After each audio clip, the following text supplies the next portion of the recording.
Melody had asked Andy to take the gravel out to get the grades down to a flat grade, because in the future, she is going to have, what we show in orange here, she's going to have a residential home, and then she's going to have an accessory dwelling unit and sort of a farm stand in the other building. And I'll have Melody touch on that a little bit in the future, but there's going to be two structures, both going to have a residence in them. And then in the future, she's going to have some exterior outbuildings, kind of highlighted here in the reddish pink area for a future agricultural use. And in order to do that, the property has to be sort of at a constant, gentle sloping grade. So as we mentioned at the preliminary meeting, we had thought from when Melody first bought the property 25 years ago, that we had, she had accurately had all of the wetland mapping done, which was done. We're not in the floodplain, we're not in the wetlands, we're not in the 269 floodplain easement for the Army Corps, we're not in the riverfront area. So it's an unusual situation to be before you tonight, because tonight is just a land disturbance permit that clicked the threshold, but we are not altering any resources in doing so. But because we're over 1 acre of overall disturbance, we're at about 4.75 acres of disturbance. We have to file the necessary land disturbance, earth removal, and stormwater management permits. So tonight, I'm going to highlight what we've done since the last meeting as far as design goes. We have wrapped, or Melody has already wrapped, the entire perimeter of the work with about a 4 to 6 foot wide and about 3 to 4 foot tall sort of bark mulch berm that really acts as a barrier to anything coming off the site. So that's a huge benefit that's already been installed. We're going to back that up with some stormwater mitigation, and so that in the future, when it rains on the farmland and the two homes, that the stormwater is going to collect in these green swales, and those green swales are going to sort of pool up into a 3 foot deep sediment / infiltration pond, and then gently overflow with a riprap overflow. In your packet, you do have a full hydrology analysis. Pre and post flows have been met so that the post condition flows are less than the existing flows, and the existing flows were taken under the assumption that it was all wooded. So we didn't take account into what today's condition is, but we went back to when it was a completely wooded site.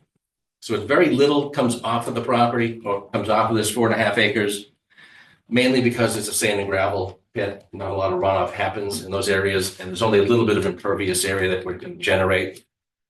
And because we have such a long, shallow swale system into the infiltration basin, the stormwater attenuation really is a very slow pace. We've also added along the swales stone check dams, so as to be sort of a velocity reducer in higher intense storms, and it's going to trap some sediment that comes off of the farmland. We've also added a tire scrubber to the entrance. Currently, right now, there's a paved apron. We're not really worried about a lot of tracking onto Moon Hill Road. Again, it's going to be across the Upton Town line. It's going to be in Northbridge, but we've added a tracking apron so as to just kind of clean the tires before they get off the site. The selectmen asked a little bit more about the actual use of and the future earth removal permit process. We're going to be working between now and November-ish to remove the material. And then after November, the site will be at least at a grade where no more material is going to be moved off-site. But in the interim, it's Melody's hope that the commission and the selectmen will allow her to continue building the homes for her, ones for her daughter and her son-in-law, and then eventually her husband and herself are going to move into the ADU. So with that, I know that Mary did a nice letter the other day summarizing what we had submitted. I'm going to let her touch on that, but there is it's not a vernal pool per se. It's not on the state website, but there is a ponding area that is just off-site in this location that does hold water at some point during the year. Again, it's not listed as a potential vernal pool. It's not listed as a vernal pool, But we know it's there. Melody has known it's there for 25 years. We don't think it meets the criteria for vernal pool, but in any case, it's never been our intention to go over there anyway. With that, I'll entertain any questions that you may have.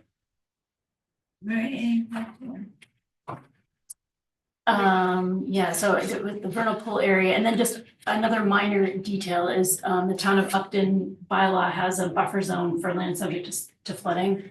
And so there would actually floodplains here, it would be within the 100 feet.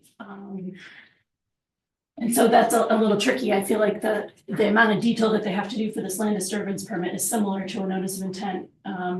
So, and if they had done a notice of intent, they wouldn't have had to do this. So I'm thinking, the only thing is, we just want to make sure that this gets recorded in a similar way that an order of conditions would get recorded. Sure. That was my comment there. Mhm.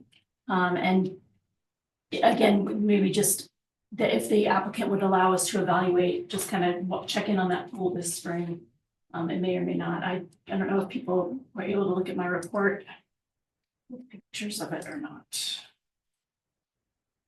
It was a vernal pool with the resource area of the buffer extended to the disturbed. Yes, so the vernal pool is, I believe it's about 80 feet from the edge of, or 90 from the edge of the disturbed area. So yeah, there would be. By vernal pool, you mean the actual. Yeah, it's a depression that Yeah, holds natural water. It's holding water today. I went out there this morning. It doesn't have I don't think it fits the criteria for isolated land subject to flooding with a quarter-acre foot or size, but I'm not professionally licensed to say if it meets the vernal pool ecological standards. It's between 30 and 50 feet across. And we haven't located it 2 feet. survey-wise. I Yeah. mean, I don't think it'd be a problem to go out and survey locate it in just to show it on a plan, but it's outside our limit of work. This would be an ideal time to check it out. Yeah, Springtime. you can hear in some of the places already. Egg masses. I think we've seen a few pictures of the site, but So we could go out there and look at that ponding area. Melody, would you be okay with them checking out the ponding area? Yeah, we just need to know like when you're going. Yeah, We have just, cameras and sure. you're like, okay, who's this car, who's this person? Oh, We send the that- police. That's you know. fair. Okay. It is gated, or sort of, and it has a, We have like a ribbon Yeah. across, so just if, you go in, just, maybe even park out by the street you're walking. and walk down, you can walk through the little orchard, it's the easy path that way. Questions from the question? You're saying there's going to be some removal of earth? on the Yes. Site, where's it gonna go? yeah, it's centrally located, and Andy with Pine Sand and Stone is gonna be taking it off-site out to Moon Hill Road, and the traffic pattern is gonna be out through Northbridge. It's used in concrete making. And this is like sand and gravel. It's very sandy, yeah.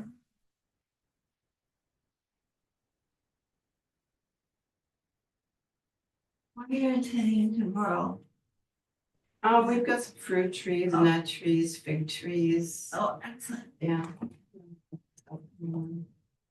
Are they hardy in this part of the world? There are a couple hardy varieties that we're trying. I'll Because drag they'll- all mine inside. If it gets below 10 degrees below zero, they might not survive, but we were fine last winter, so. Cool, that's interesting. No, Mary, this is having, Dean Hammer, all right, so this is a stormwater permit, so it's entirely through the town. okay, Yeah, and one of the things we might want to talk about, it says in the bylaw, that we can ask for peer review on this. They did, the full calculations, and I'm not qualified to review them, but I feel like they've done a good job with the stormwater and what they've put together, seems reasonable. So we don't have to get a peer review if we don't want to.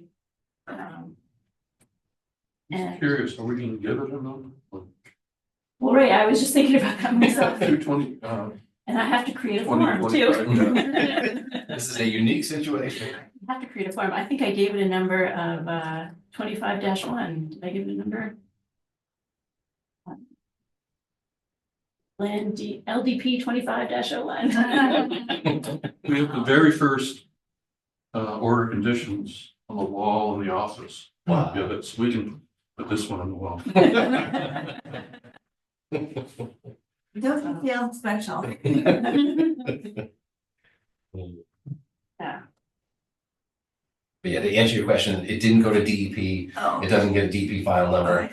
As I say, we're not in any resource area that's jurisdictional. But do you have proof of a butter notification? I do, yes. I'm sorry about that, yes.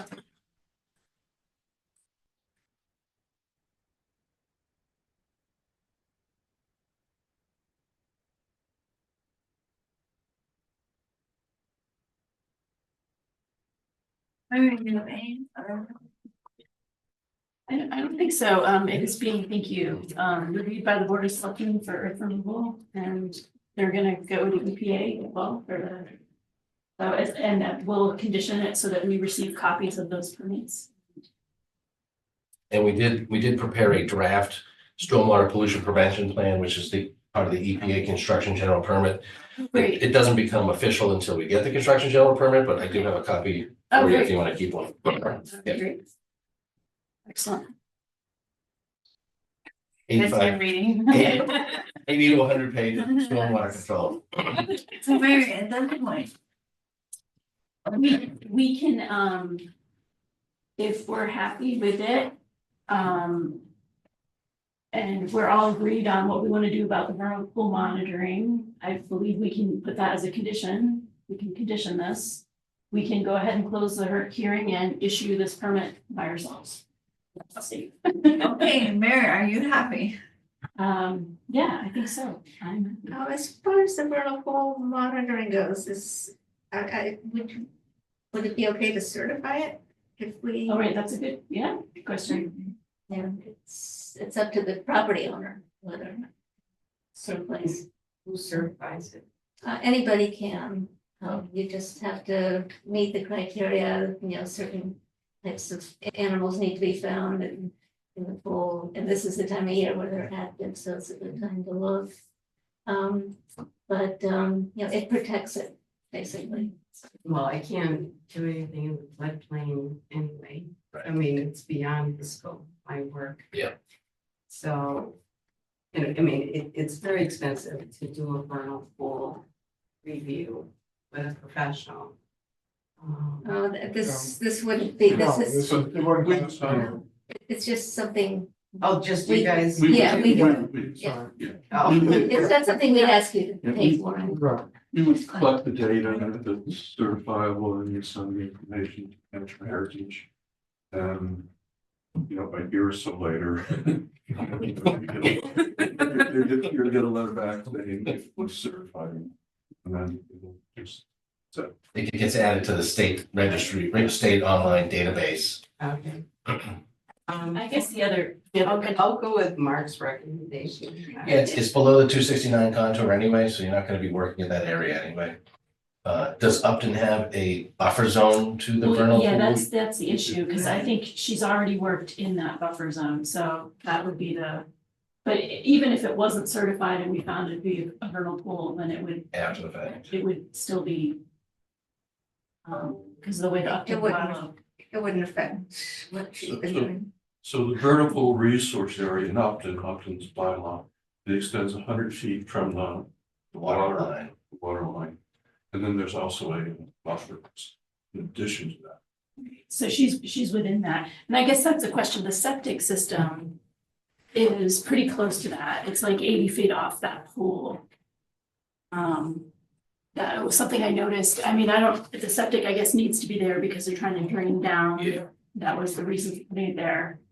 Yeah, it seems like there's a lot of room on the property to put a septic system, but if you want it below, then I guess that's there.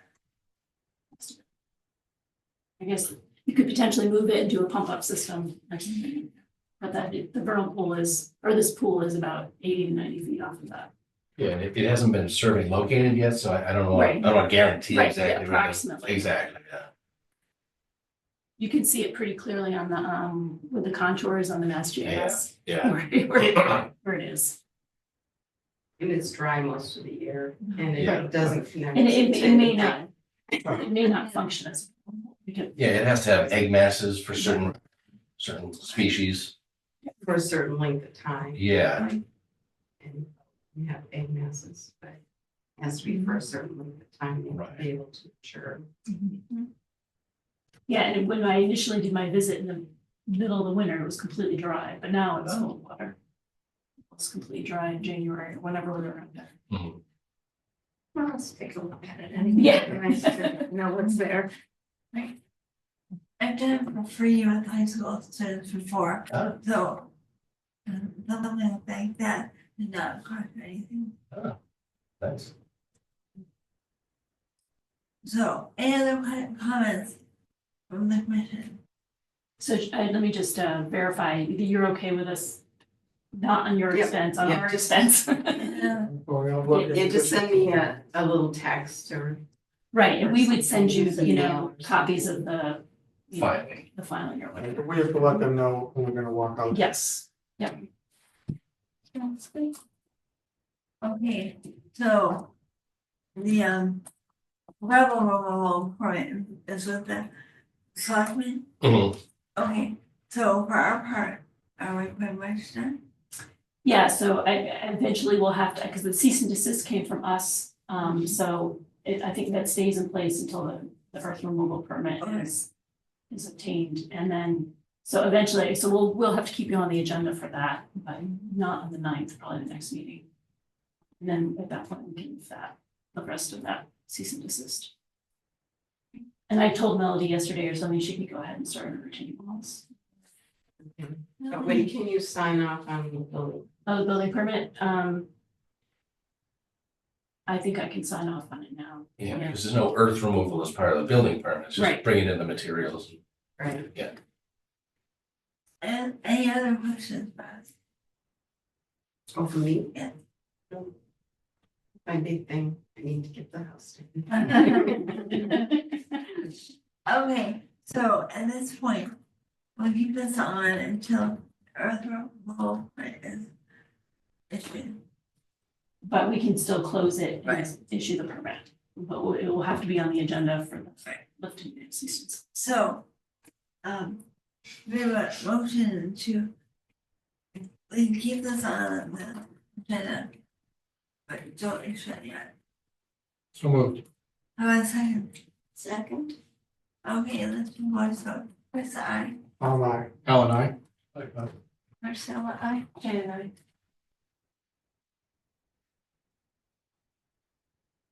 Ellen, are you okay? Everyone. Okay, Yeah. so the minutes for commission. Do And, we need a motion to issue the stormwater permit or close the stormwater permit hearing? yes, it was that, yeah, the motion was to, yeah, it was To continue it. to continue it Right. for that. So yeah, we need a motion to issue the land disturbance permit and close the hearing, Okay. or close the hearing. okay, so I said, oh, okay, Chris, I. Marcella, I.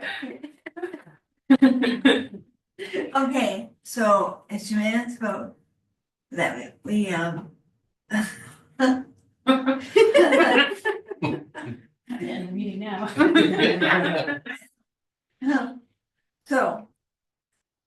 We're gonna.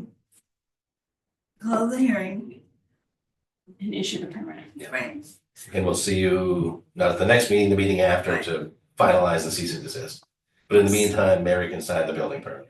Yes. Yeah. Right, sounds good, fantastic, thank you very much, oh, you're welcome. appreciate you.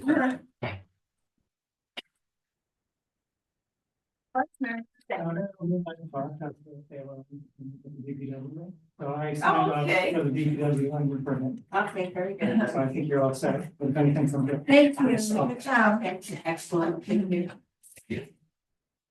thank you, okay, now that was a vote. a lot. Okay, so now. Are we continuing 41 Milford Street? Yes, the applicant has requested a continuance Okay, until when? until April 9th. Okay. What kind of period? Oh. I guess we'll make them at like 7:05. Okay.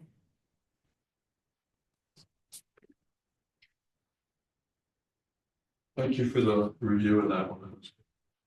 Oh, for 41. 41, yeah. Okay. Yeah, my sense is they are going back to reconfigure. Wow. Okay, now we have 830 extension 311 dash 0607 0208 Street. Yeah, and they did not, there is, I don't know if you guys know, there was a 2-year, the legislature passed a 2-year extension act, which affects all our permits. And they didn't realize it, so they already had 2 more years, so I told them that and they withdrew, and Okay. I just didn't pull it from the agenda. So that one we don't have to worry about. Okay. Okay, so now for reports. Administrator report. All right, and we do have actually, I see, Mr. Claro called me today. He's the contractor doing 30 to 32 Mendon Street. And he would like to talk about Phragmites removal. And so David, I will promote you to panelist, and he had just asked to be on the agenda. Since he's here, we can do him now.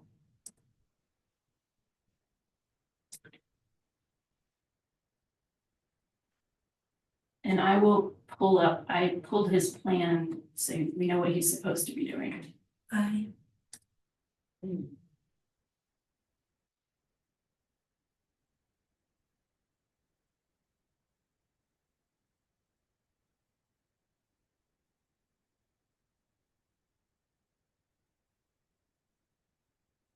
All right, so this is the Phragmites area, and the plan requires him. Talk about tarping it, and then, You can't see it up there, Mary, if you were saying. oh, it's not, oh, sorry. I didn't share it. Okay, sorry, guys. There we go. And so the plan asks him to use tarps and then to kind of monitor it. I think there's a note about the Phragmites. Phragmites will be cut tight to the ground and then black tarp, entire area, stake it to the ground. After 2 months, investigate the rhizomes, a report given to the commission. So that's what the plans call for. And David, why don't you go ahead and explain what your concerns were? I just want to add one thing. That was the plan that was proposed to us. Right. We did not request that. Right, exactly. So, and David has some ideas. And David, are you on and can you hear us? I don't see him as a panelist. All right, maybe I need to stop sharing and figure out. Hi, can you guys hear me? Yeah. Oh, okay. Yes. Wasn't sure if I was doing that right. My name's Dave Claro. I'm the owner of 30 and 32 Mendon Street. Appreciate you guys taking the time. So I wanted to talk a little bit about the Phragmites. One of the things that we were going to start, because this time of the year you start to get the growth and we have to get ahead of these things before they start to grow. I was there on Saturday and we were going to start cutting down those Phragmites down as low as possible to get them ready for tarping. And what I did notice was there was quite a bit of water flow. I wasn't quite sure where it was coming from. And so I got in my vehicle and drove up to Pleasant Street where I could see there was some drainage area and there's a head wall and the water comes across Pleasant Street and downstream and eventually ends up at the south side or southwest side of my lot where it's a little bit lower. And then eventually comes to another head wall and crosses Mendon Street. And I'm not sure where it ends up. And the reason I bring that up is as I was looking over on the north side of Pleasant Street, I noticed a whole bunch of Phragmites. And so what happens is we could follow the plan, cut it down, tarp it, and we could eradicate it on my property. But seasonally, as that water flows, it's going to be reseeded by the frags that are on the Pleasant Street side. And I'm not sure who owns that property. So I was reaching out to Mary earlier today to sort of get her opinion on, what she thought. And I told her mine. I feel like trying to eradicate those Phragmites on my property is futile, given the circumstance that they're just going to be reseeded by somebody else's property that's upstream, that flows directly into this property. And aside from that, as I was looking around, it's got its own sort of ecosystem over there. There's lots of frogs. There's just a lot of life in there. But you have all, the natural growth that's been there for a long time. It serves as a really nice filter. And there's another head wall on Mendon Street, and that water eventually makes it to the other side.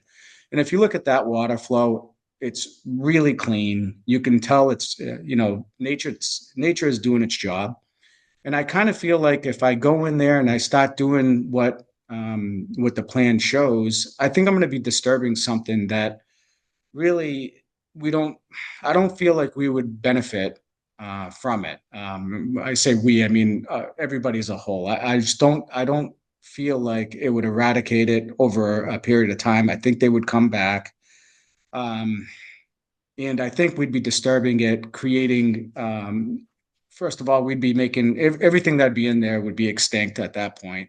Or they'd have to migrate somewhere else. But also, anytime you disturb these plants, you do have some erosion issues with all that water flow. And that's sort of my comment. The main thing is I wanted to get across to the board is I'm not trying to get out of doing anything because I'm fully prepared to do exactly what the plan calls for. But more getting your opinion on what you guys thought.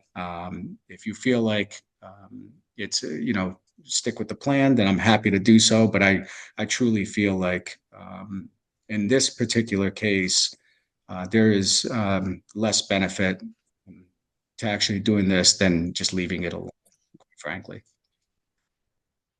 Are any of the other neighboring properties getting any of this growth on their land?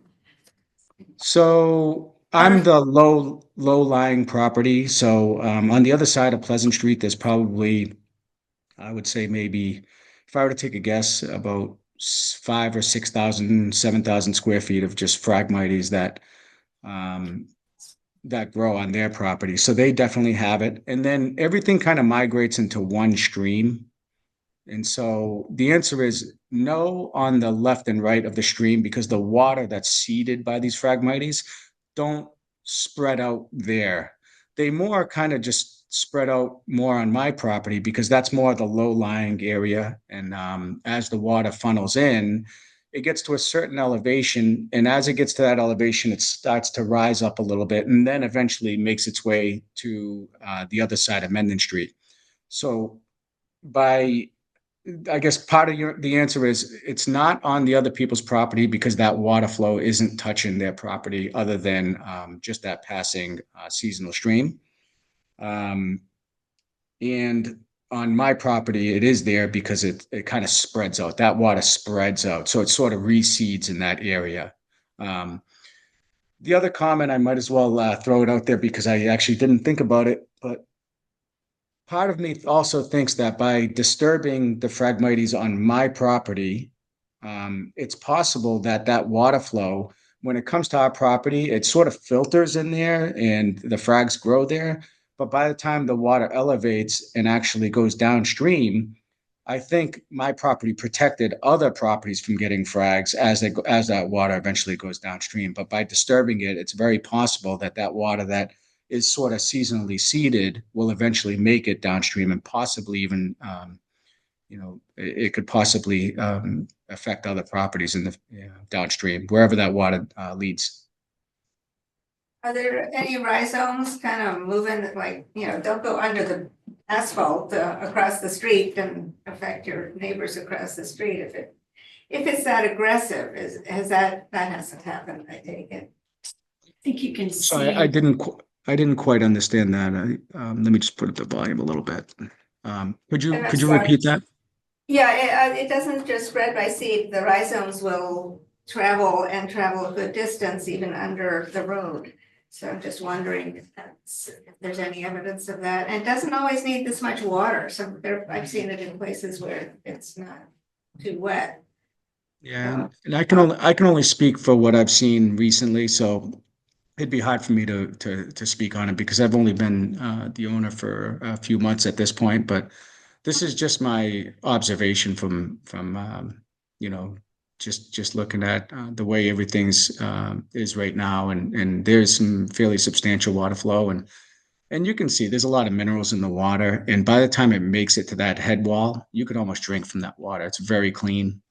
So I feel like those frags are, even though they are invasive, they do have some positives. It's not all negatives, and some of the positives is they do a really good job of filtration as well. So it's, I have a mixed feelings about invasives. I have done a lot of attempts at eradication and it never sticks. They always come back. And my feeling is like, let them have the planet. They can take it. I've given up. I see the negatives with putting the tarp. I was concerned about the other vegetation that would be destroyed by the tarp and the critters living there. I don't see any real benefit to keeping Phragmites there, but I think that trying to eradicate them could do more damage than necessary. and the amount of frogs, I wouldn't doubt if there's thousands of them in there. You can see them swimming around. It's not a small amount of them, because right now there's a lot of water. There's probably anywhere from 6 inches to, in some areas, maybe 8 or 9 inches of water, and it's a perfect ecosystem for them right now. And unfortunately, right now is when you have to do something like this. You really can't wait for it to grow because now it can reseed, and here we are again. And so, part of me is, I'm a retired ecologist, and I did spend some time in my career dealing with Phragmites, mostly at restoration sites where it sometimes colonized a wetland restoration soon after the restoration was created. So I just want to kind of a couple things. Well, first off, if I remember right from the site, there is a wetland habitat that could be colonized by Phragmites that the existing stand could expand into, which is maybe which I think should be considered as a concern. Personally, I was never a big fan of this tarp idea. Long ago, it was part of a advisory team who monitored a project like this that was done in Boston, and didn't work. The placing the tarp just didn't work. The Phragmites, but for this tarp idea to work, really the temperature has to get high enough underneath the tarp to actually kill the rhizomes. And it didn't happen in this Boston project. I doubt if it's going to happen here because you've got flow going through. So the temperatures just won't increase. If tarp was kept there for a long period of time, the rhizomes would die. But that's not, I don't think it's proposed. I don't want to take too much time here, but the whole concept about seeding from the Phragmites stand that is up gradient. Some Phragmites clones produce viable seeds, some don't. So even though, you may have those seed heads, you know, there may not be any viable seeds being produced. The other thing is that, you know, Phragmites looks like such a aggressive and vulnerable plant. And it is, once it's established. But the seedlings themselves are incredibly wimpy. Many seedlings don't make it even. They can be outcompeted by other wetland vegetation. Once Phragmites is established, it can take on successfully just about any other wetland plant that we have. But the seedlings themselves are wimpy. If I was, presented with this, and Marcellus, I would like this word, I would use herbicide. And the herbicide would be applied probably somewhere between mid-August and a few weeks before the first frost. And the herbicide you would use is probably glyphosate. The glyphosate would, if you apply it in the fall, late summer, fall, the glyphosate is translocated down into the rhizomes and kills the rhizome. Phragmites is very, very susceptible to glyphosate. You'd have to come back for a couple of years for touch-up treatments, but you'd probably have, if it was done by a professional who knew what they were doing, you'd probably have a 90%, reduction after the first application. So to me, I'd say ditch the whole idea about the plastic tarp, and maybe establish like about a 3-year herbicide program. With I'm saying the first year you'd have to spray the whole stand, and the next couple of years would just be touch up, maybe just spraying a few plants, literally. Were the plants at Heritage Park treated for 3 years? Heritage Park. Oh, that's actually, I'm thinking of now. Yeah, that's knotweed. Knotweed is much tougher to deal with than Phragmites. In terms, it's Phragmites is much more susceptible to herbicide. I found. Do we have any places in town that we? No, I don't think so. Although there is a place that we need to talk about at some point. It's on the Robertson property. There's a stand there that I think should be taken out before it marches across that entire warm wetland. Dang, that's another story. But I'm trying to give you what I know. Did Phragmites work in a whole bunch of replication areas, presented some talks professionally over the years. So my recommendation would be, I guess, either do nothing, just accept that it's there and that it's going to take over the rest of that wetland eventually, or ditch the tarp idea and hire a licensed applicator to spray the Phragmites for probably 3 years, and then see where you are after 3 years. I think it should be controlled because it will, generally speaking, it will take over that wetland. And you spoke about the critters there. Well, the more it takes over, the fewer and fewer critters you get. It's really not a good habitat for, really, I don't even know what it's good habitat for, to be honest with you. Maybe you know that, but I don't know anything that it's good habitat for. And the habitat that's there, that's existing, and the smaller that gets, the less critters occupy. Wasn't there a section by the dump that was treated? Well, I think they might, they No, excavated an area to remove the mercury contamination. It was. And there's a lot of Phragmites in there. Yeah, and they may have just, I don't remember for sure. They could have just done some spot treatment around their work area, but no, I mean, there's acres and acres of frag. Well, Pleasant, around Westford, whole area. You've seen this be effective? You've seen the glyphosate Oh, yes, application. in small areas where, so you've got a restoration, like I worked on a restoration site in New Hampshire, and it was about a 7 acre site. Actually, another one in New Hampshire, you know, it's better. And, you know, the first year there were, or after the first year, there were, you know, I don't know, maybe a dozen small stands beginning to get developed in the restoration site, and we treated that as herbicide. I think I haven't been back, but when we stopped working on the site, basically there was no Phragmites. You know, they could certainly be right now. It's a long story, but once it was a federal project, and once the feds left, it became the state's responsibility, and they just do the same level of monitoring or control. Well, David, how do you feel about herbicide application on your property?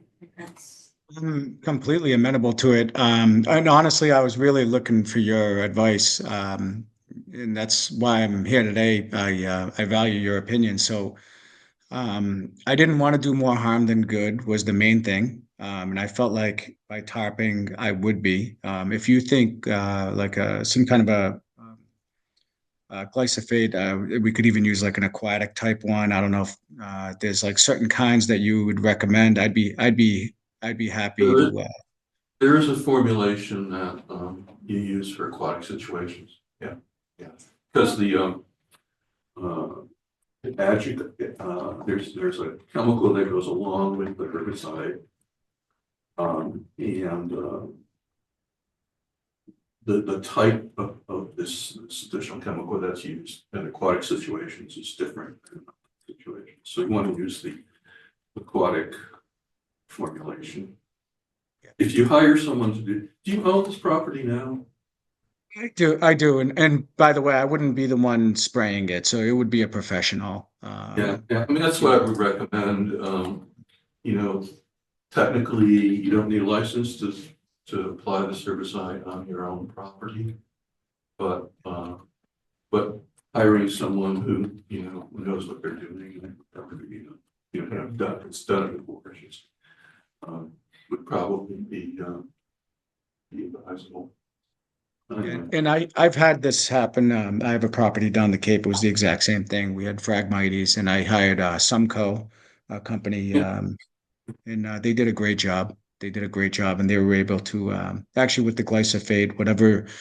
I'm not sure exactly what chemicals they used, but I know it was glyphosate. I'm not sure if there was other things, but it did a really nice job over there because it was killing all the salt marsh and overtaking some of the blueberry bushes. So that was one of the things that we did in the past. So I do have a little bit of experience with it as far as, you know, I should say it, you know, it was something that I did on my property and we've had success with it. So I think it's a great idea, to be honest with you.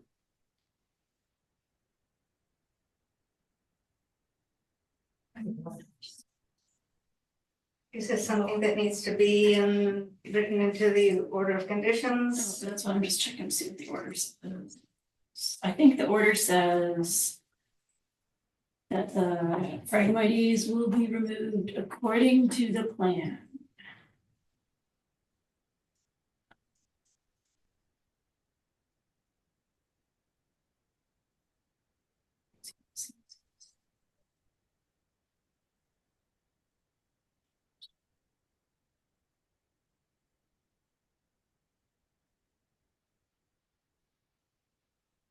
Okay, efforts to eradicate Phragmites shall be completed in accordance with the notes on the plan. Right, and then at the end of the eradication, Let's talk about glyphosate, what was it saying about that? the planning of CD should not be completed until it has been determined that chemical treatment is not needed. So they wanted to try it without, that was the tarping. The idea was to avoid the glyphosate. Yeah, But so I think, I don't know whether, I mean, it's a lot to do a full amendment, but I think we're gonna need something in writing. Maybe minor modification, I don't know whether. I think we can do that. without having to go through the full amendment process. Okay. That's certainly a letter noting that we need to vote on it.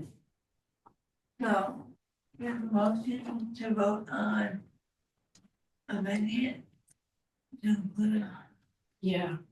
treatment with blank.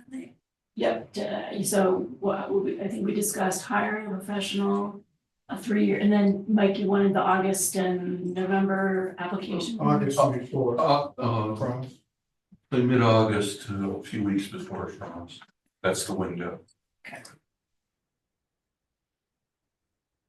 And it's monitoring, and then, so that's gonna happen next fall then, and then 2 years 2 after years. that. 2 more years to monitor them 2 more and years to monitor. reevaluate.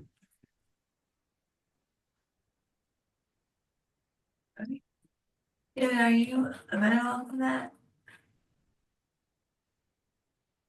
Absolutely. Yeah, I'm sorry. I was writing that down so I don't forget. But no, I'm absolutely amenable to it. Okay, Yeah. thank you. You're right, Thank you. great, what's saying. So, all right, so if they do it, so this is fall, I'm just gonna get my numbers right, fall of 25, they do the treatment. Then they'll monitor it, and so it'll be done in 28 or Monitor it 27. and touch-up treatments for 2 years and then.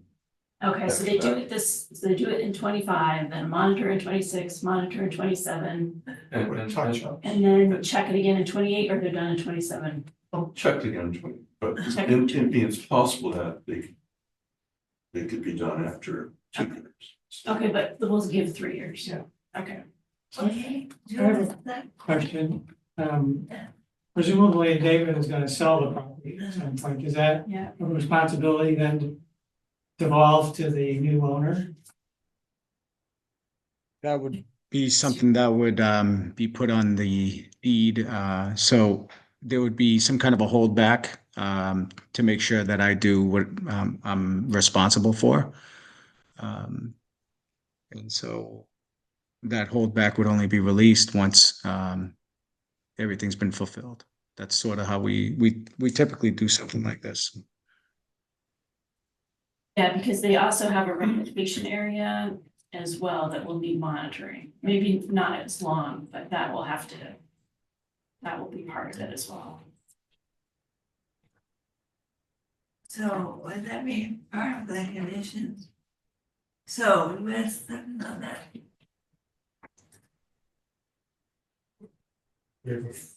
First. Yeah, I have mixed feelings about using Yeah. carcinogens Right, in yeah. waterways and that, could flow into other people's property and Right. just rubs me the wrong way. Okay, It's fine. so do a second, first motion. So moved. Second. Wait, let's a voice vote, press aye. Palmer. Eleanor. Okay. Sure. Marissa, Monet, Okay, so that, majority of the question. All right, and so I'll be writing you some kind of letter, David, to put this in stone. Okay, no problem, no problem. Actually, are you done with David? I have a question for David, and I'm completely unrelated. Okay. So David, I emailed you, or at least tried to email you regarding providing your email address to the Department of Environmental Protection so they can keep you apprised of what's going on with the Chapter 91 permit for the Grove Street Bridge project, because you're now at a direct abutter to that project. Do you have any, so did you get my email? When was that email sent? 2 days ago. Okay, so I apologize, I do not recall seeing it. Do you know what email you sent it to? Yeah, I cribbed it from one of your building permits. So it was D.O. Casa, is that right? Claro, Dio Claro. At Yahoo. Okay, 22 at Yahoo. That That's was, yeah, okay. So I'm gonna search that out. I have been working late the last couple of days, so I really haven't been on top of my email. But I will check it out. which is seeking your, just to let you know that the state had asked for it and Just wanted to know if it was okay to provide them with that email address so they could keep you apprised. Absolutely. And I'll respond to your email, but absolutely, of course. All right, great, thank you. Thank Sorry. you. Okay, that's Your right. DPW business. Gotta be efficient, gotta be efficient. Back to conservation. Mary, what's next? That's next. Administrator's report. Administrator's report. Are you all set with David? Yeah, I think so. Well, I want to say thank you very much. I appreciate your time. Try to get home. It's late. And I'll just wait to hear from you, Mary, and I'll get that signed up as soon as I have that. I'm doing home by 10, but that's on the softest start. Well, they start at 10. Yeah. We're gonna have to figure that one. Don't worry. All right.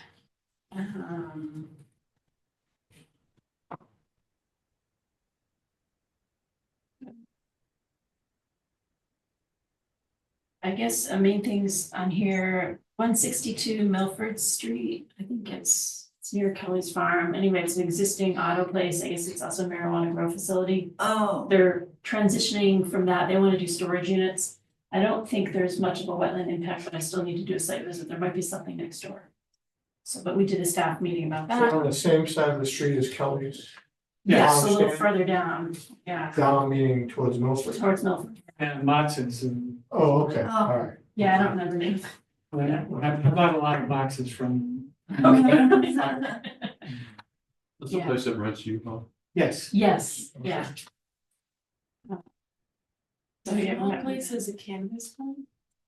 it was. Oh, wow, okay. Yeah. Sorry. I guess the business is, what do you say, the market was oversaturated, oh. so he's transitioning. Come on, people, you gotta. Oh, people grow it themselves. You can grow it legally, if you have a couple of. One of the places I hunt, I was working on that.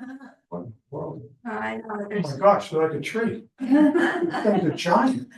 It's like, holy moly. There's a camera there. They're What you go growing it for their grandkids, Oh. like, oh, good for you. So an interesting call from someone on Shore Drive, and I don't know, he thinks he's gonna try this. I don't, he was wondering if it was possible, you know, those lots are very small around that. Right. Thinking of putting a tiny house on his property, I'm like, oh my gosh. Oh. But I guess it might be. It's a develop, there's a house on it already, and he wants to put a tiny house on. Yes, Wow. What's the square footage of this? of the lot, it's just small. Oh, the But the- tiny the house tiny- is small. It was Like, small. couldn't you put it in his driveway or something? Yeah, Put actually- wheels on it and come with a car. Maybe, I mean, he's got a shed there. It's only Wow. maybe slightly bigger than the shed, so Yeah. maybe it's okay. It's just an interesting thought. Yeah. That was an interesting conversation. It's cheaper to buy us white flowers. Go to the tiny house. By the way, having lived in a trailer for a year, the tiny house thing is so overrated. Do not go there and you don't need to. All right, and then, right, they started at 164 Westboro Road, and I was out there for erosion control inspection. And the engineer asked me to look at some trespassing issues that were on this property, and they also extended to the state forest behind. It's a rather large, I would say, network of trails that's been constructed with decoration, I would say. Yeah, they're doing art out there. This is. This is, I figured out what this is, they call them tree nets, like yeah, you can make I found that people have Wow. YouTube videos about it. So someone's obviously been spending a lot of time out here, that it's well worn, there's a ton, the trail system is large, it's very large. I think the concerns for the commission is they have, it's not huge, this is on the private property, and I believe the home, they're gonna clean it up, even if, it's not them that did it, but they're planning, but there's It's on wetland. the property, they're gonna It's- clean yeah. it up. It's what, there's wetland crossings here. Do we have any idea who's doing this? or- Yeah, yeah. Yeah, so, Okay. I talked to the homeowner and it's all from the neighbor's property. property. And so she contacted the neighbor and they had a discussion and then, you know, I don't know what the outcome is, but they're gonna post their land. And so that it's gonna be okay. So, Oh, but it was very, it wasn't just the trail making. There was a lot of spray painting and oh, broken bottles. I guess you can't really see on this Yeah, here. how can I get peace signs off the trees there? That's. Well, and this is on the state forest property, this particular picture. So can you send me the, whatever you have there and I can at least let the people at DCR know? Yeah, I wasn't sure what we would do, because actually the engineer he went out and mapped some of it, like, because they had a tent site on the state property as well. And and this, my last picture is showing, this is on the state property too, and they've marked the trees with like purple and blue flags. So is this the group of the 3 houses, or is this further up across from Brandish Farm Road? Across from Brandish Farm. Oh, across from Brandish Farm, okay. So it's in the 164 is it's 11-acre plot. So I think the person who did it probably didn't realize it was owned by these people. And when you actually look on Mass Mapper, it looks like that whole land is part of the Upton State Forest. So I think it was probably an honest mistake, of course, whether you should be doing this honest, whether you should be doing this in the first place. At any rate.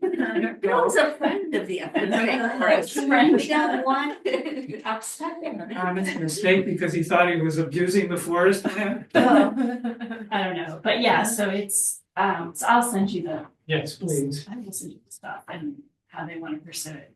Because honestly, I'm sure the homeowners would prefer not to even have that kind of activity going on in the forest. Right, exactly. And I knew, and the DCR is very concerned about road trails, especially road trails with whatever that is. Yeah, and I finally figured out because they spray painted roots and I'm like, you know what, this person wants to be able to walk this trail in the dark. I finally figured it out. They even had little like solar lights and stuff. I mean, it was, this as well. Yeah, that site in Grafton that abuts Warren Brook. wow. One time we came and walked the trails and they were like, use glow sticks Yes. along the Yes. entire path of leading to the site. Yeah, there's partying going on at night. For Yeah. sure. Wow. But they don't want to trip. So yeah, I'll send you the stuff, Bill. And I wasn't, so that's probably just the next step. Wasn't sure what else you want to do with that one. All right, 29 Mechanic. I had to do a site visit at 47 because they're doing a demolition, so I walked down the back along the brook to see what was there. So I didn't really get too far into the property, but this is what I saw from the brook. They're storing stuff in the riverfront area. This is about, 50 feet or less from the brook. And then I don't know if this is new clearing or open area, but at any rate, I think probably a letter to 29 Mechanic, just, are you aware there's riverfront area on your property, blah, blah, blah. Any permitting. Where is 29 Mechanic? Whereabouts is that? Next, where Tom Dot? Yeah. Right next to them. Going towards 140 or the other way. Towards one. And that's changed hands. Yeah, it's a new one. It's the new owner that's. And 47, is that the house next to the Robinson property? Yes, And yes. you said they're doing a demo They're doing a demo on that one. on the house that's there? I think it's the house, yeah. I They've thought got a they were doing dumpster some there. renovation They there. did do renovation. Or maybe they're demoing other stuff. I don't know I don't know what the demo permit for. It wasn't very specific. That's interesting. I have been told that they're gonna build more homes on. Okay. You But know, there's a whole bunch of Survey work today, I saw. Yeah. There's a whole bunch of sheds and stuff there. They might be demoing the shed. the sheds look awful. Yeah. So, No, they've done a fair amount of work on yeah, the existing home. I'd be shocked if they were, maybe when they did the work, they discovered it was about to fall down anyway. yeah. I wasn't sure what that, anyway, so. Letter to.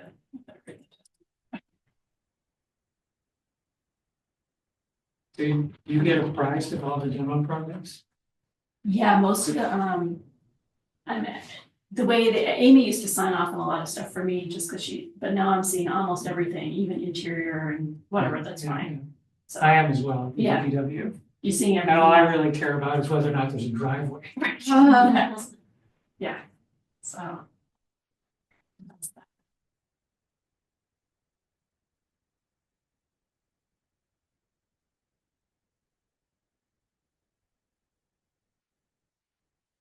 This was on, and I didn't even really process this. I was taking a walk and saw this on Kiwanis Beach Road.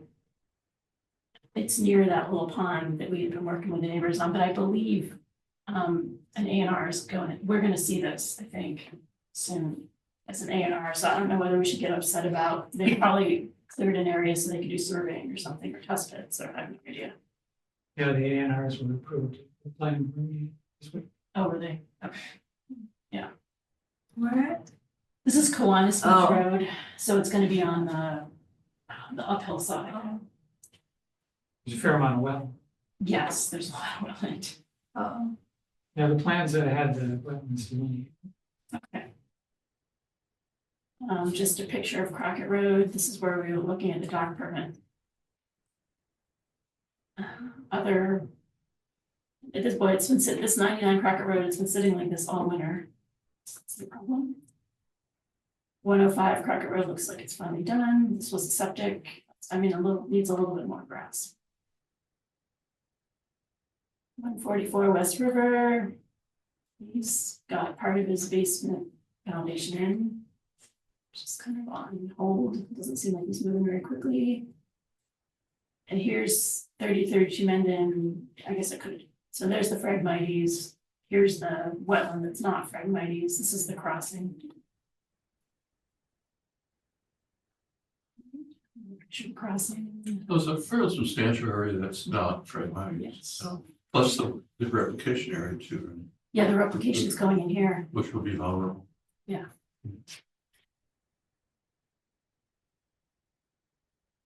This is just his deck. It's done. No conservation concerns, but I was looking at this picture going, it looks funny, and then I realized there's no railing. So I gave it to the department. that's very foul. Yeah. This is Jean Burnett's property, I guess, on Chestnut Street.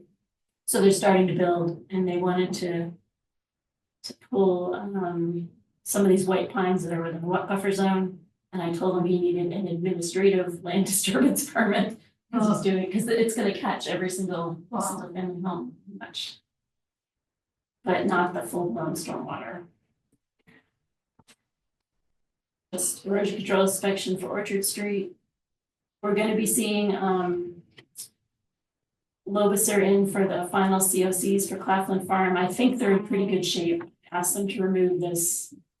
That pipe looks terrible, but I guess it's not really affecting anything. He's gonna have to remove the last little bit of silt fence. And the detention basins are good. And actually, Those check dams or detention? yeah, this is the swale that goes down the detention basin, which is over here, and the swale is full of check dams. When they were getting it established, there was a lot of, but now it looks a lot better. And then this is, we had talked about this is 226 Milford Street. This is their detention basin, which is completely overgrown. And then while we're standing there, I think I hear like a wood frog in there. Like, maybe we should just let it be. Well, that's what they seem to be great wildlife habitat. I'm telling you, everyone I see is full of wild. They don't work, but they're great. They're detaining something. There's water in there. So I thought maybe they do have catch basins in their parking lot. I thought we could just write them a letter and ask them to make sure they're monitoring their catch basin, you know, if they need to be cleaned out. And that could be the extent of what we require them to do. Is there anyone in town who's maintaining them? No, No. So when we permit these things, we should make the assumption that they're not gonna be. I take that back, they did do, they maintained one of them recently in Stagecoach. Yes, yes. What? One out of many. Yeah, I'm not even sure there's any single place where you go and figure out how many we actually have. But like on the places where there's catch basins, you guys go and clean like. Oh, yeah, every year. The catch basins, yeah. Oh, yeah, catch basin. So like, yeah, their parking lot has catch basins, so I feel like they should be. like- Yeah, oh, yeah. Yeah. Oh, yeah, and is this, Oakdale cardiology? No, this, well, it's between, so this is the right storage units. Oh, okay, yeah. Yeah, so that's right next to it. It has been like an agenda item for like months and months and months, is detention basin Right, inventory. yeah. We should at some point talk about that. Figure out how to do it. Pretty much every development. Yeah. Well, At least some- one. Yeah, some of them, like this one, I looked at their order, it doesn't actually have an O and M plan, but most of them do, and so they should be. Especially if it's a homeowners association, they should be taken care of. If it's not the town, if it's the town. Yeah, so if it's the town, however, then there should be a record of an easement. Right. Alright. I think it's everything on the agents. Okay, Can I ask you a question? yes, Did you get the freedom of information request for 5B Wildwood? yes, and I need to do that tomorrow. Oh, what's that about? I was wondering what that was about. Well, I checked the internet, and those two are involved in the dispute. Because apparently, the gentleman who's not the owner, I forget their names, but hired this guy to build his septic system, and he started. Oh. And so he paid him, he offered to do it for $61,000, got $31,000 and stopped. And apparently left a big hole.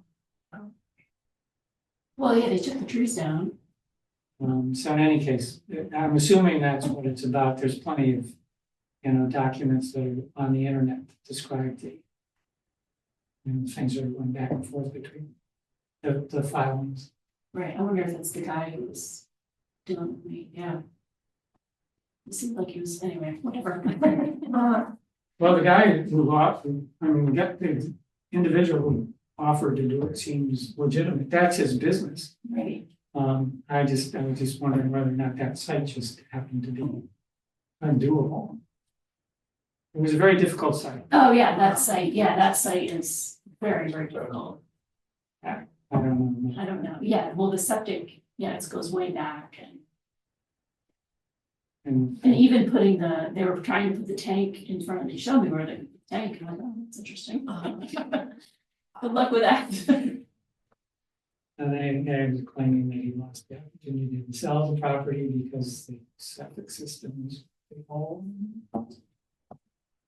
very interesting. Ask you a quick question though. Yeah. We may not talk about the Viva thing, but we're probably gonna have one of those things, remove one of the enclosures of the pipes.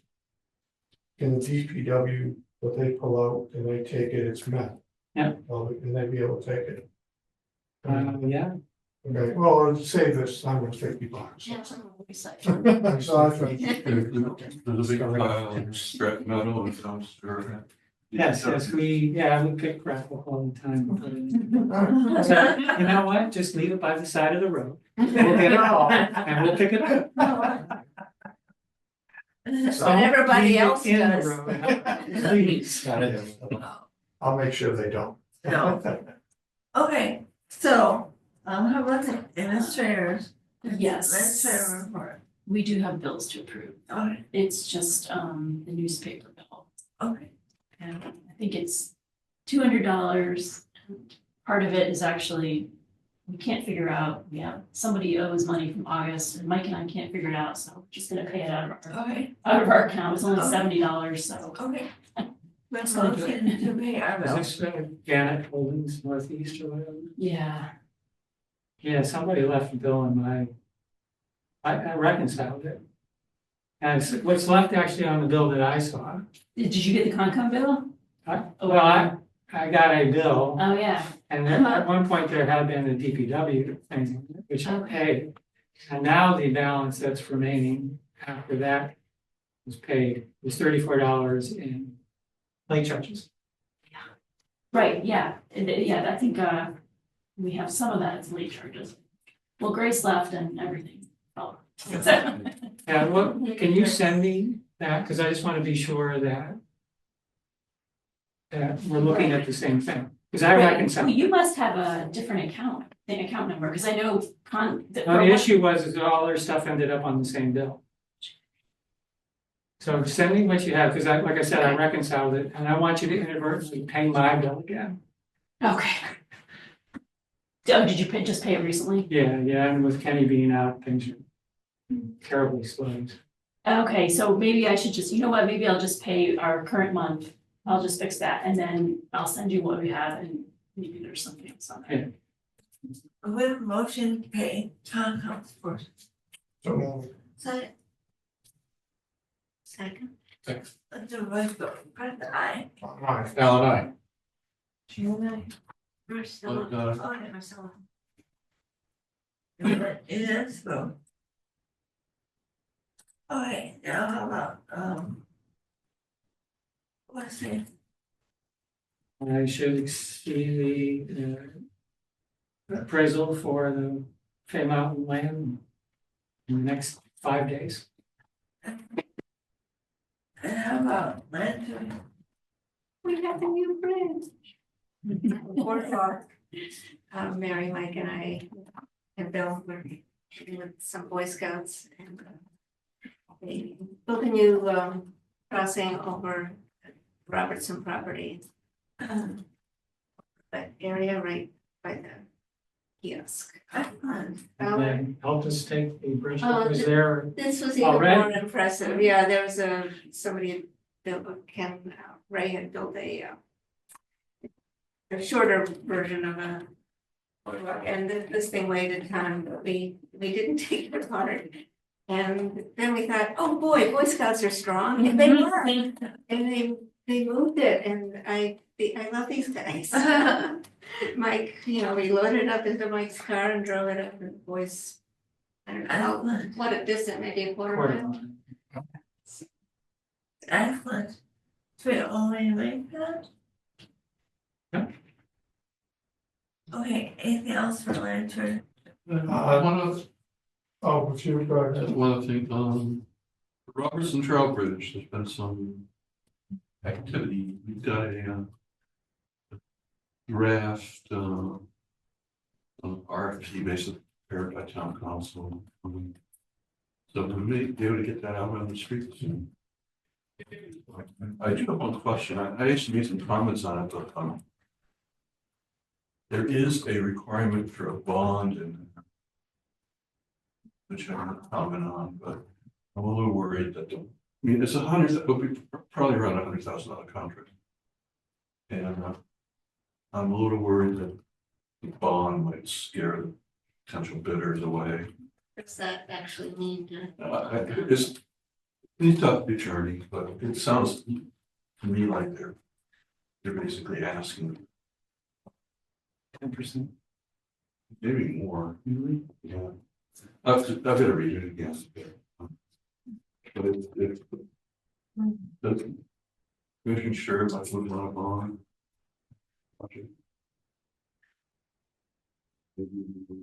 If it's 10%, it's probably okay, I think, as long as it's not more than that, I would get worried.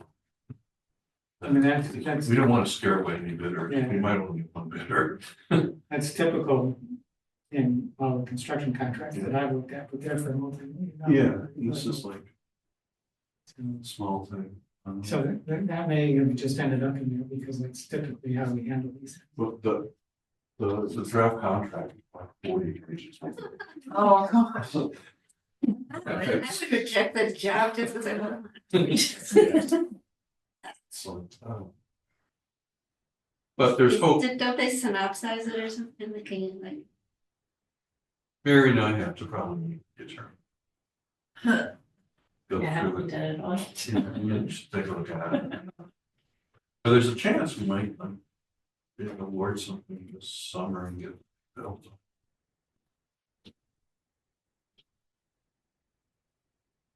now, how about the MVP? Like, Yeah, so I talked to Mike Antonellis about whether he's doing anything, and he's like, oh, yeah. So, but I know, he's like, yeah, he's like, I'll look into that. Yeah, I think the application's due Friday. Okay. I think we're Maybe a little probably late. gonna miss it out, missed it on this, maybe not. How about, town favors? Yeah, so I met with, the Beaver people, Beaver Solutions. And we're out there and the cage there at South Bar Road on the side closer to the CCC way. The bottom is actually rotted out and the beavers have been building up around the outside of it. So that cage should be replaced. I sent an email out that shows the price. We talked about a few things. He may try to actually put another pipe and extend it further out into the marsh, just to keep them away from the cage.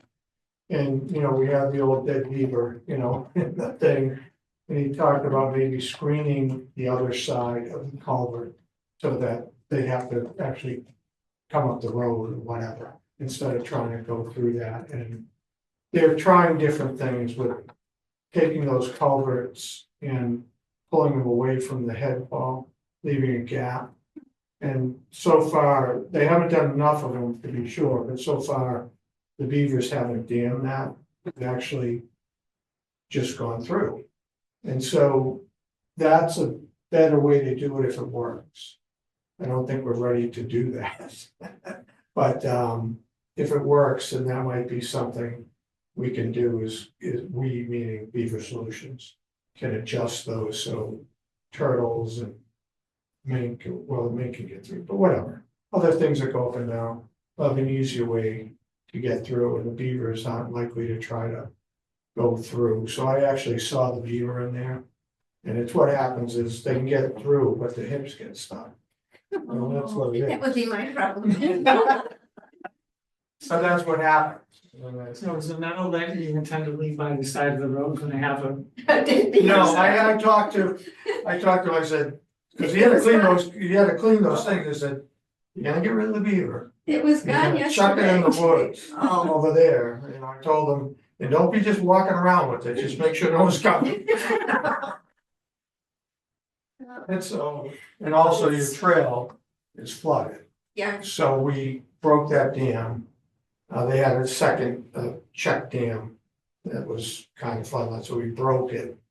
And they may not build that back, they may not, it's just something they do, but it's not serving really a purpose for them, like it's not. So we just, I guess it's break it, so we just broke it. Yeah, so that's the gist of it. I sent out an email, it has the price. The expensive part, I asked it was a good question you asked the other day about, you know, is it more expensive later? The expensive part is the piping. The piping seems to be fine, at least when we were out there. You know, I guess in theory it could be a problem, but I think the piping's fine, so just removing the cage. I think in, you know, getting rid of stuff, putting a new one in, I think it's about $1,700. Everyone has, I sent it, I think it's about $1,700, maybe a little less if DPW takes it away.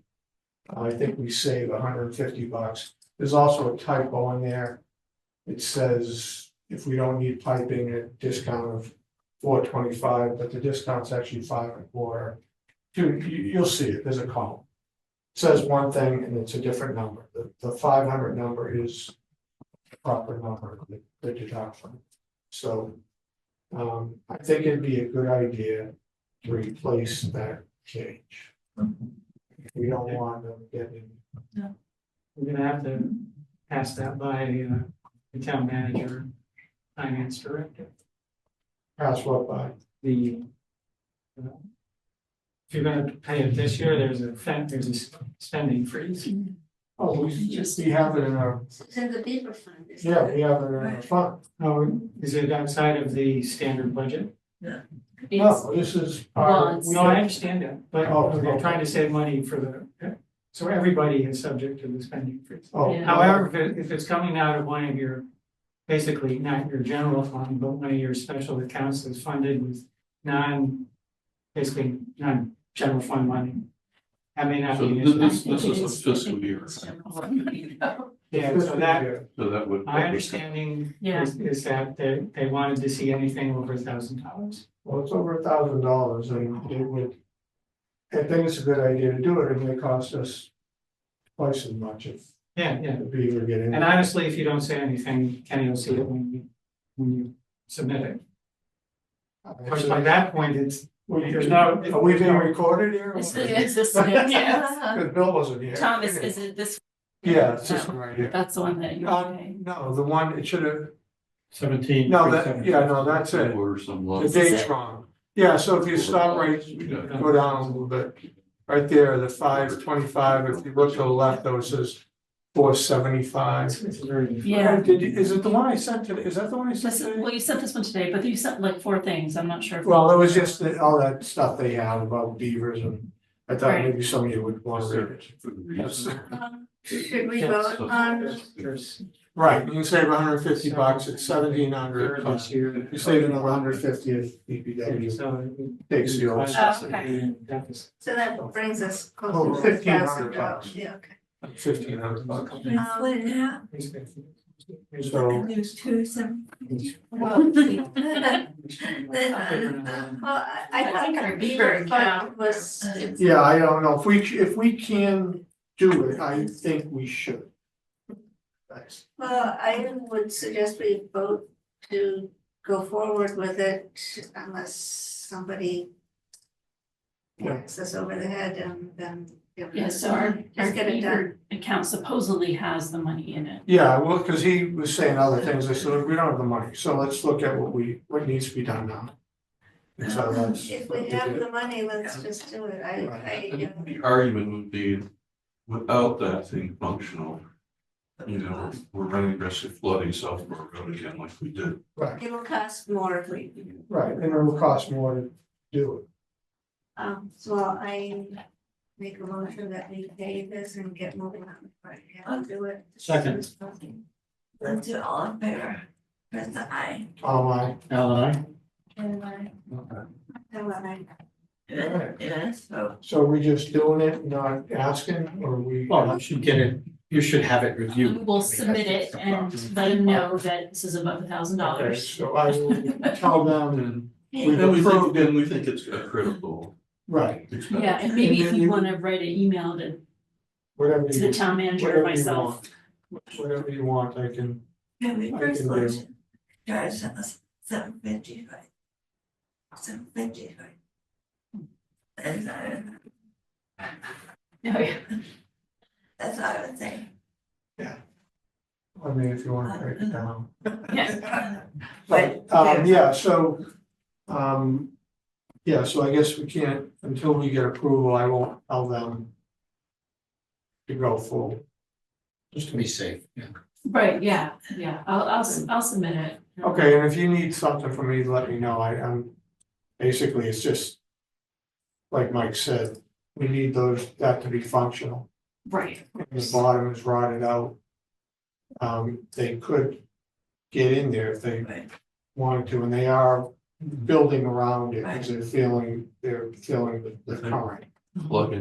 Plug up the pipe. Then we gotta get piping, and that's even more expensive.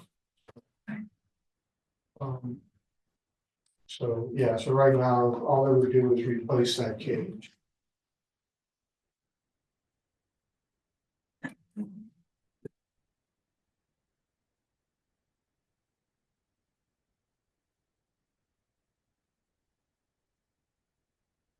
you wanna talk about the CR for Mechanic Street?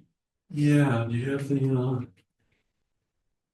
document, Tony from SVP, finally got some comments back on, Mechanic Street / District 9 conservation restriction.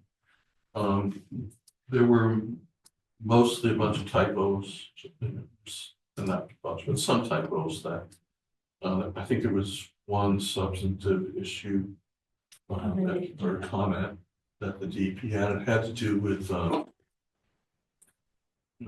Where was it? Do you remember where it was? it's probably like around, well, it's in the, where Oh, I maybe can't, it's in here. can't see where.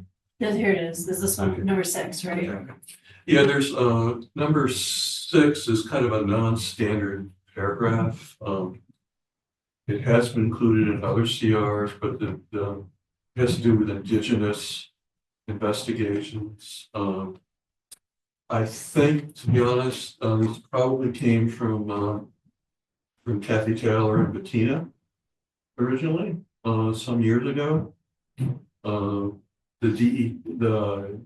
EEA reviewer, Mike Gendron, flagged this as kind of non-standard. Mary and I talked with Tony about this, and Tony suggested, well, there's different alternatives. One is just accept the EEA comment and just delete it entirely. Another is to modify it like Tony did. That's his modification suggestion that would allow for indigenous cultural investigations that were approved by the Mass Historical Commission. Years ago, there was kind of a dispute between Mass Historical and tribes concerning ceremonial stone landscapes and jurisdiction, and that dispute, I don't know for sure, that could still be kind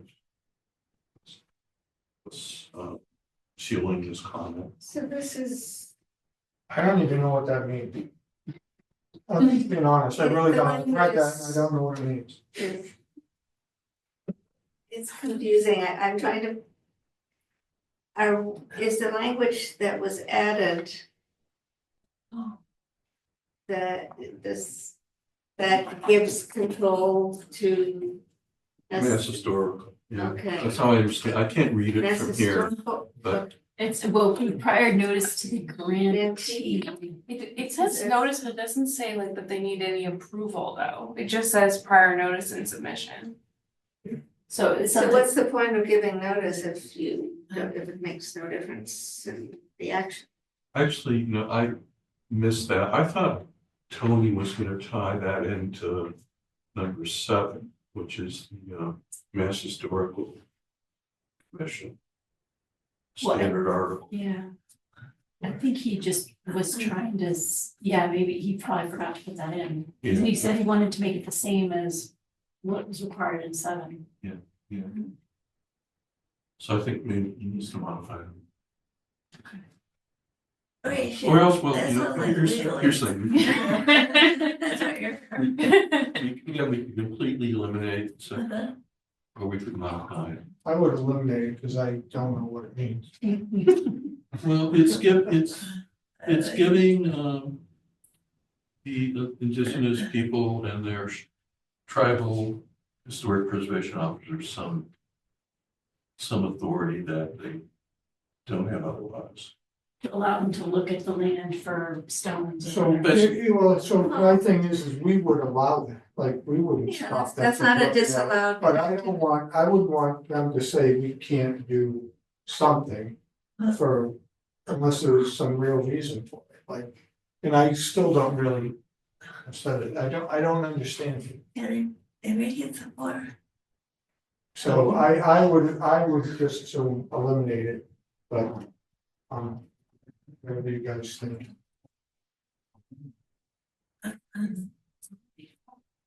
Well, I wouldn't eliminate it, I think it could be worded a little better. That's what I should do.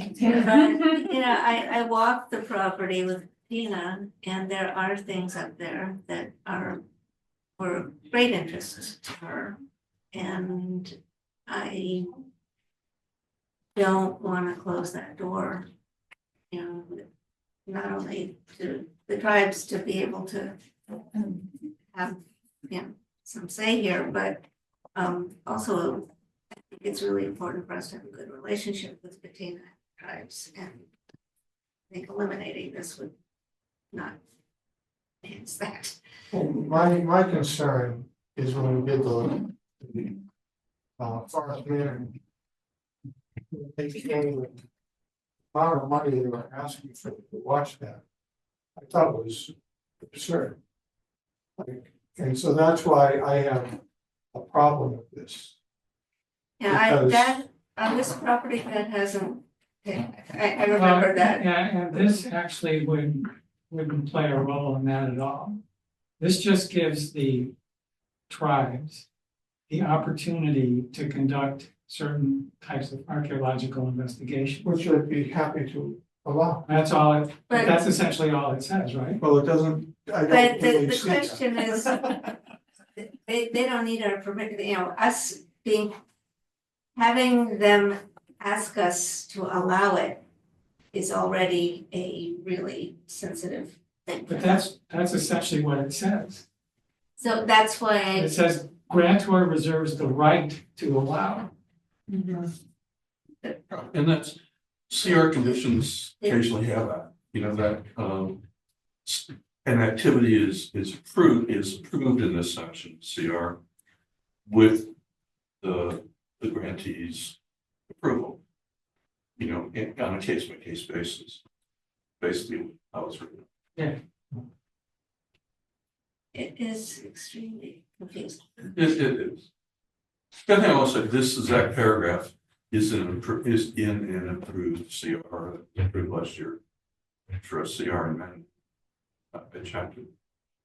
Has anyone from the tribes actually reviewed it? I think this Is that their language, is their language, I think, I'm almost positive we got this from. including Kathy the and red? No, the red is Tony's. Yeah, so that's not gonna fly with them. I assure you.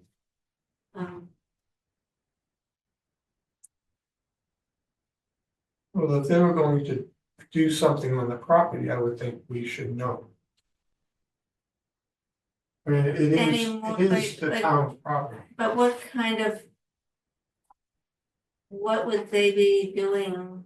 I don't know, but Yeah. shouldn't we know? Well, Well, if someone's I go picking- up there and I, you know, pick berries. Yeah, Like, why would you need to know that? Why? We don't, Yeah, but exactly. that's what I'm saying, we don't, Tell us. but like, but again, I don't really know what they're asking for, right? So if they're asking to pick berries, you don't have to. Go pick all So the what berries they're you want. asking, what would be permitted is non-destructive cultural field investigations or surveys using mapping, measured drawing, photography, as well as currently known or yet to be developed, non-destructive data sampling and collection. That's what would be permitted. Okay, and I think they're just trying to get ahead of the issue in case someone raises something. That's usually why a provision like this is usually included. In case someone raises something and said, well, this is already in the agreement. right, so. Bill or Shannon, so non-destructive data sampling.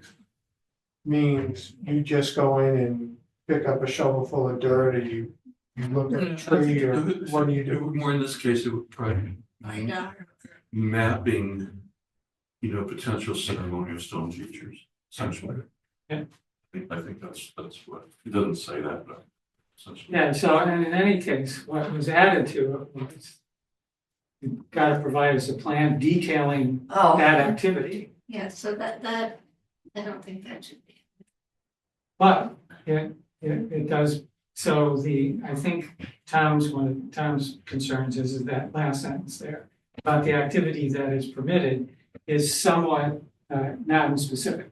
Yeah. Right, and so allowing us to review a plan, and it's a little weird because it says notice to grantee, but the grantor gets to permit the activity. But in any case, that sentence allows us to confirm that in fact, we agree that it is that activity that is permitted.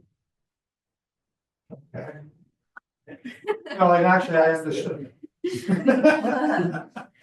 I don't even know who grantor and grantee are anymore. Thank you. Do you believe the state will agree, or are they just saying this is non-standard? What's the objective? Could you Mayor, could you read my general actual comment? It's over on this side. It's off to the right.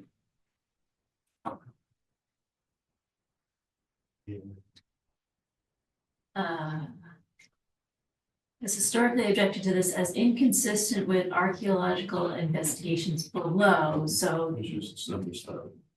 So they're saying if you don't have this red sentence, then the tribes can do anything, but if you're doing archaeology, you need to submit a plan. So they didn't like the inconsistency. Yeah, and I'm pretty sure it goes back to this kind of fairly long-standing dispute between the Mass Historical and the tribes, of ceremony of stone.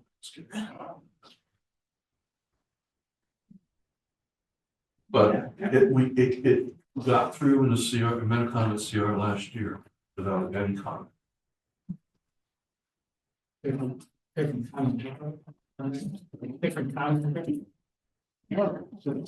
Michael, yeah, look at both of them, and came up with two different responses. Mike was the reviewer. That's how one of those other site plans. Thank you. No.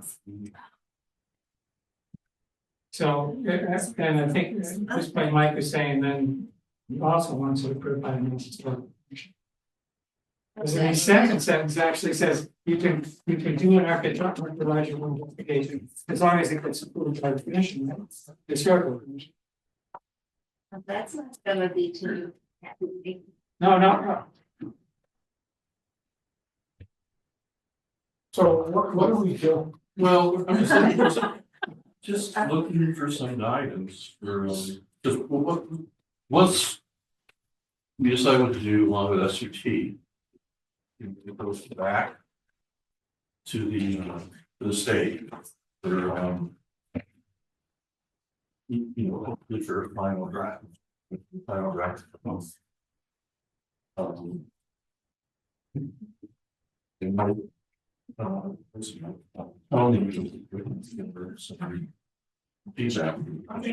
My question is, with the added feedback with the plan, like when they say plan, do they need a written detailed report? Do they need a drawn plan? Like I think plan needs to be further, that at least to the tribes can be clear and that there's like an effective standard.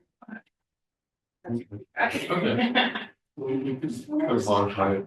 To be respectful of the tribes and for them to have to ask permission to do something on their end that they consider their own. Yeah. But it isn't, It is certainly, it's public land, they are part of the public. right, and they can do something, we were allowed, if they want to do something, we can be fine. My concern isn't that at all, it's a decision is made, because someone will say, well, you can't use it part of the property. That's my concern, is that they can only determine, the public do not use it. So that's my concern, I don't think that's. but is that what that said? It's not like they can prevent things. Well, that's my It's still biggest concern. public land, it's Right, still. right. Yeah, and I would, right, when they can, yeah, fine, good. There's no issue with that, I just wanted to make sure that they can't decide that a piece of this property cannot be used by them. That's my concern. That going through this stuff, so. So it's kind of interesting, one of the risks you do, is that at some point.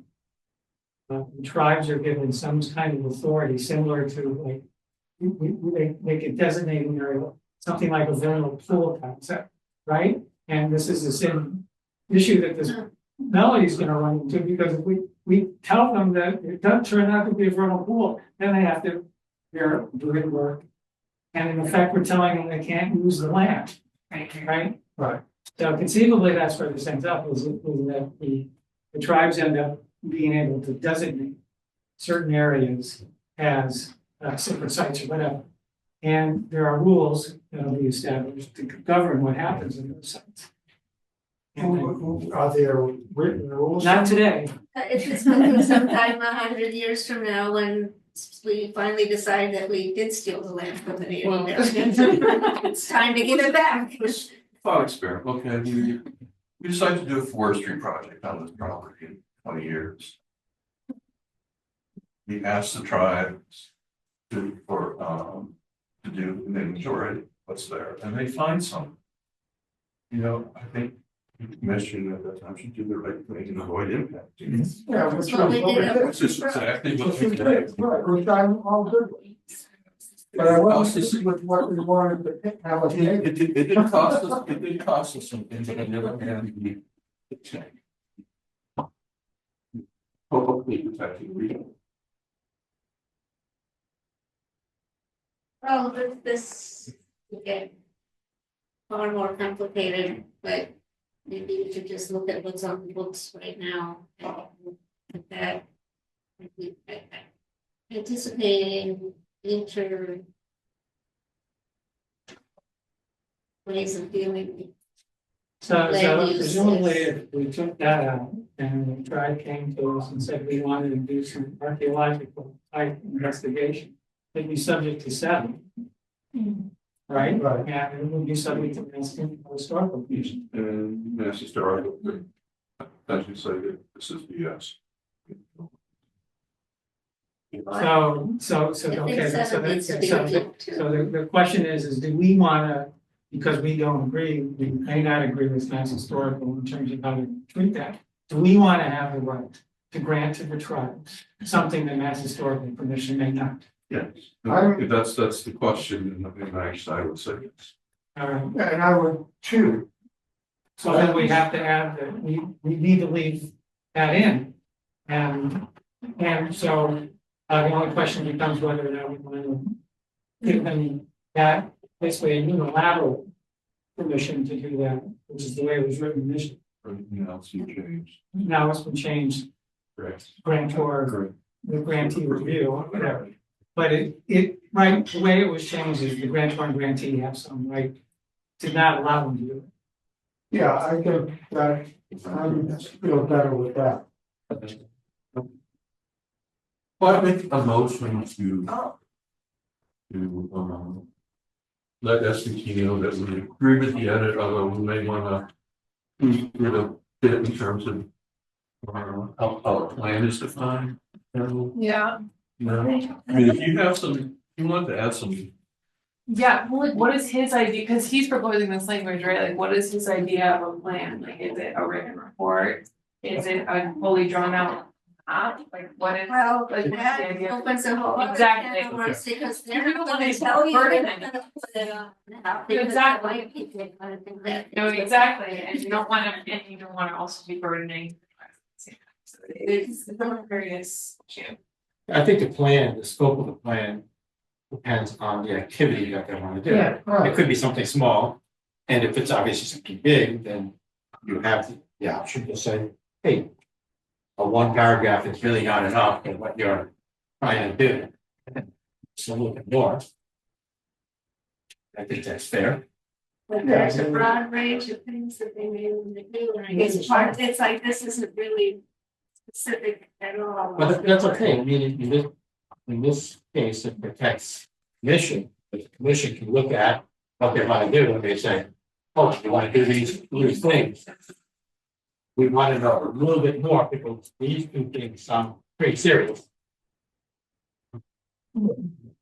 Yeah, so they could see that, what they think is important. Yeah. And we could look at it and go, there's not enough information in this, we need more.